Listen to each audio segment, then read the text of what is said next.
people necessarily care. I mean, there's a whole part about access to records and stuff, but that gets down the weeds, and I don't think that's really the sexy part of HIPAA.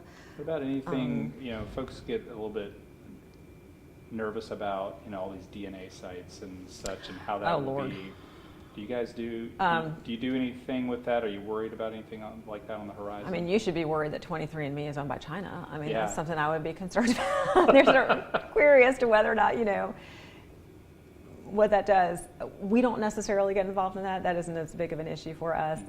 It is, what it does raise is, I think, a different issue that we're seeing in privacy. And you're seeing this with your question earlier about what's the electronic aspect of our information, how much more it's available.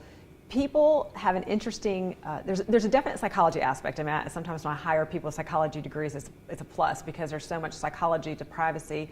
But it's interesting to see how much patients and the public hold their healthcare providers accountable for keeping the privacy of the information, but that same person's going to turn around and post it on social media, or do 23andMe, or give away their DNA, or share everything with Amazon. They have no problem with them getting a deal on it, but if it goes to their healthcare provider, then somehow it's different, which is an interesting trend we're seeing now, right? As Amazon's getting into the healthcare space, you're seeing JP Morgan and other entities get into the healthcare space, Apple. So you're seeing more alignment with Walgreens and Microsoft. Different companies are coming together in this sort of brave new world of healthcare.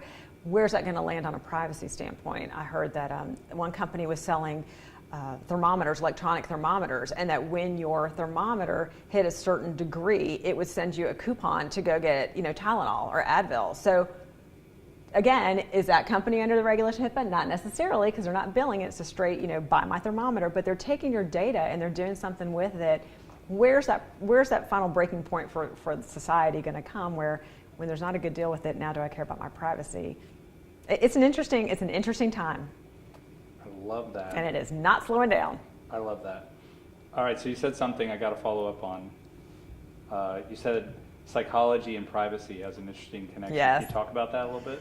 Psychology and privacy. Yes, there's a lot of drama in privacy. I don't know that people really realize that until they get into it. There's a huge amount of personal story that comes to it, whether it's the patient who's had a very traumatic event, right? Somebody in their family has died and they don't understand now why they are getting notified about a breach that happened when their loved one's been dead. Well, their information is still protected. It's protected for 50 years.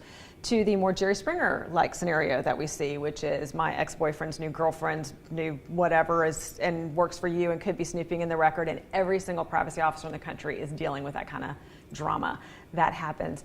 So there is a lot of motivation. You have to figure out what's driving somebody. Is this really a real privacy issue, or is it you're using privacy as a bandwagon for a bigger agenda that you may have? Sometimes intentional, sometimes not, sometimes more emotional. So there is a lot of psychology of it. We have to look at access logs. We have to really understand when we're looking at the way people look in a record, what are you up to? Is this really you were trying to figure out how to take care of this patient better, or were you curious because you wanted to see what was going on, or were you up to some nefarious reason and you're trying to steal information from us? What is it? So there's a lot of there is a lot of psychology in privacy. I think that people don't always realize. We have to get inside people's heads, and sometimes they're a little scary. Have to go on their social media pages too. Sometimes those are even scarier. So you see what happens. That's awesome. So you've been fantastic. So all your answers have been great. I've even loved even more your off the cuff as we've been talking here. I mean, I'm not lacking on opinions, Jason.